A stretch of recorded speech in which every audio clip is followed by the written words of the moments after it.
우리가 죽은 사람에 대해서 관계를 맺고 있는 거거든. 관계를. 그럼 관계를 어떻게 이제 죽은 사람이라서 이제 관계가 끊어졌잖아. 그죠? 근데 나는 아직 안 끊어졌어. 그죠? 우리 아버지 돌아가셨는데 우리 아버지 돌아가셨다고 인정하기 싫은 거야. 그러면 관계는 아직 안 끊어진 거예요. 관계는 육체적으로나 세상에서는 관계가 끊어졌어. 보이지도 않고 들리지도 않고 잡히지도 않아. 그 관계는 어디서만 존재해요? 내 마음속에. 생각 속에서만 그 관계가 존재하는 거야. 여기에서 이 관계에 대한 내용을 명확히 알지 않으면 귀신이요, 귀신이요. 불교에서 귀신이 있게요, 없게요? 불교에서 원래 귀신이 없어요. 불교의 원리, 불교의 이 이론에서는 귀신이 없어. 왜? 오직 변화와 관계뿐이기 때문에 귀신이 없어요. 우리가 여기 있는 것도 지금 죽고 살고 하고 있는 거야.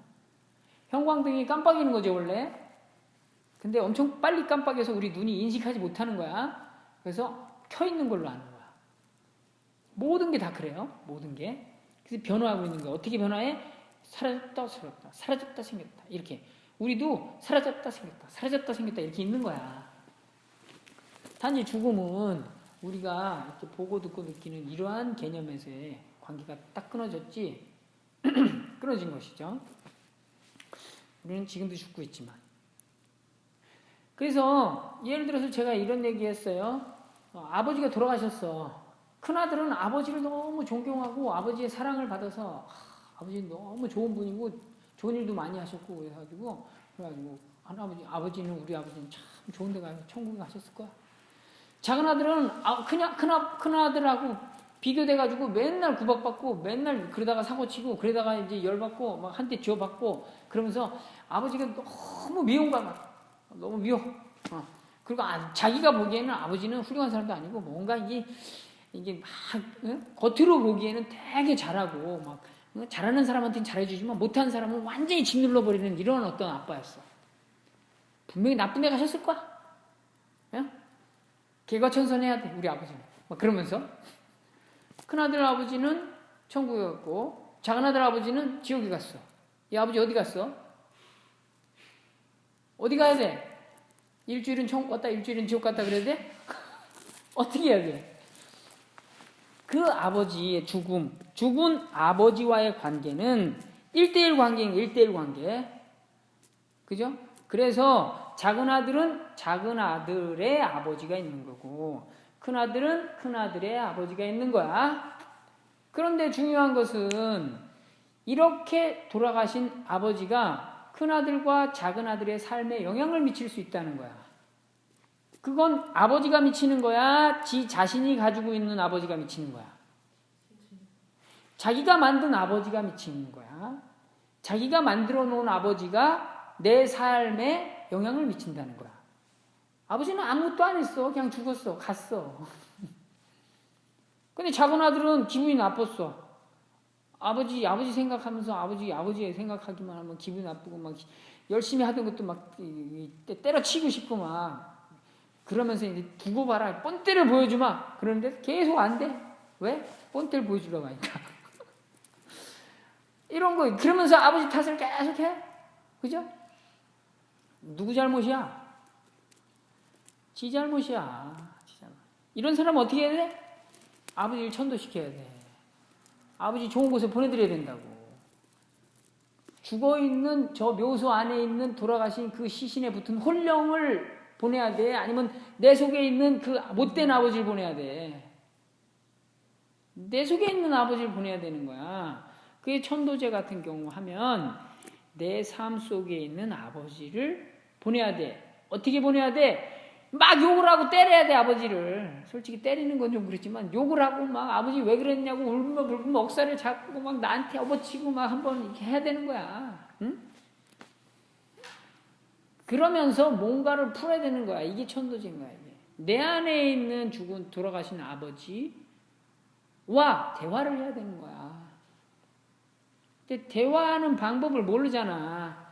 그래서 이제 스님들이 천도제 같은 걸 이제 해가지고 하는데, 이런 개념으로 천도제 하는 데가 거의 없어요. 제가 알기로 거의 없어. 아예 없어. 내가 알기로. 아예 없어. 지금, 원래 홀령이 있다는 거는 그 음양사상에서 있는 거야. 음양사상에서. 중국의 음양사상에서 있는 거지, 인도의 이런 불교적인 문화, 인더스 문명에서도 어느 정도 그게 있어. 다 신들을 모시니까. 근데 그 불교에서는 그런 게 원래 없어. 단지 내 삶 속에서 있는 그 홀령들이 있을 뿐이지. 그러니까 개념을 똑바로 잡고 그런 일을 해야 되는 거지. 자, 정리를 해보면 중요한 내용은 뭐냐면, 돌아가신 분과의 관계를 어떻게 해야 되느냐라는 거예요. 그거는 내 안에 있는 그 사람과의 관계를 뚜렷이 봐야 돼. 명확하게 봐야 돼. 그리고 뭔가가 소통되지 않은 뭔가가 있다 라고 한다면, 돌아가신 어머니가 계속 꿈속에 나온다 그러면 어머니가 하고 싶은 말이 있어서 그런 게 아니라 내가 엄마한테 하고 싶은 말이 있어서 그런 거야. 왜 그렇게 생각도 안 하고 빨리 갔어? 열받아 죽겠어. 난 어떡하라고. 그렇게 가는데 이 못된 엄마야? 그럼 안 되지. 나는 미치겠잖아. 날 데리고 가든가. 이런 얘기를 해야 되는 거야. 이렇게 내가 하고 싶은 얘기가 있기 때문에 꿈속에 잠깐 나타나는 거야. 근데 많은 사람들은 엄마가 하고 싶은 얘기가 있다고 생각하는 거야. 이게 본래의 변화의 관계, 우주의 진리를 잘 파악하지 못하면 이런 상황이 돼요. 그럼 완전히 상태가 뒤바뀌어. 완전히 주객이 전도된단 말이야. 내 삶이 아니라 엄마 삶을 내가 살아야 돼. 그건 엄마 삶도 아니야. 내 속에 있는 엄마 삶이지. 그러니까 세상 되게 희한해진다고. 정신 없어지지 당연히. 뭐 당연한 거고. 따라서 죽은 사람과의 관계를 볼 때 그 관계가 나한테 해를 끼치느니 뭐 날 도와준다느니 이런 개념보다 내가 그 죽은 사람과의 관계를 어떻게 생각하고 있는지에 대한 내용을 명확히 보고, 도대체 내가 그 죽은 사람과 어떠한 내용의 소통을 하고 싶은지 이걸 명확히 봐야 돼. 그래서 소통되잖아? 그럼 끝나는 거야. 관계가 끝나는 거야. 그럼 개운하게 없어지는 거야. 그죠?